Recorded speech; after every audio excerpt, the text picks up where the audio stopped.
attempt justification for the decisions of the MPC. Thank you for having the central bank here once again.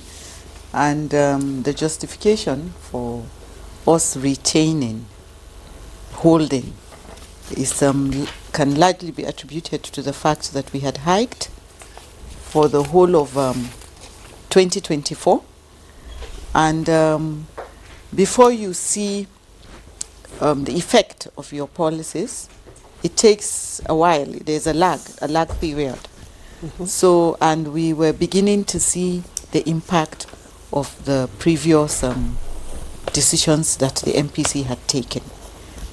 We've started seeing the results in the economy.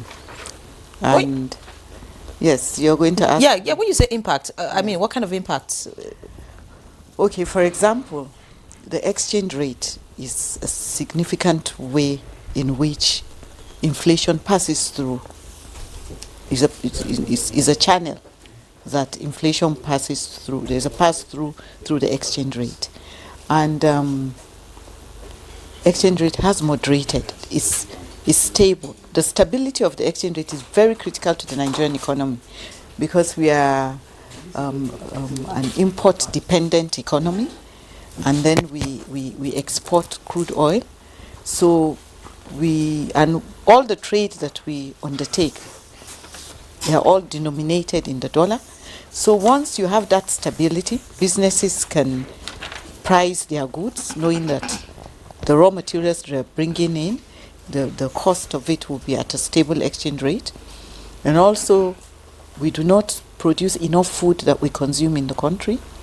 So the fiscal sector, in the collaborative effort with the monetary sector, and also to ensure that they deliver their own duty as welfare providers to the citizens, they imported food to avert food insecurity.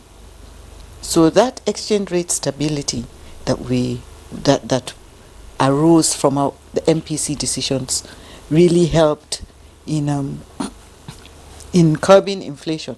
You may see that headline inflation, so you can see following the rebasing exercise, inflation came down, but even if it had not been rebased, inflation would have been 1%, and then we had seen some gains month on month in some like on food inflation. There were some gains by over 2%, the deceleration in inflation on food inflation, as well as core inflation, because in core inflation there's been downward pricing of energy, because Dangote lowered his price.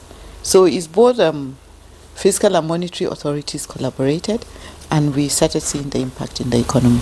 So based on that, the decision to hold, when you hold, it's not as if you have loosened.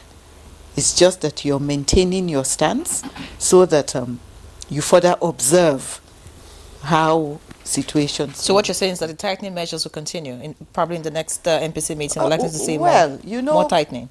Everything that the central bank does and the Monetary Policy Committee, all they do is largely dependent on data that we have available to us.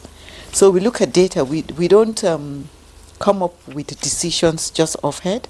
We have data that we collect from all sectors, the 4 sectors of the economy, the financial sector data, the external sector data, the fiscal sector data, and the monetary sector. We gather them, and then we do our simulation exercises, and that is how we derive the decisions. When you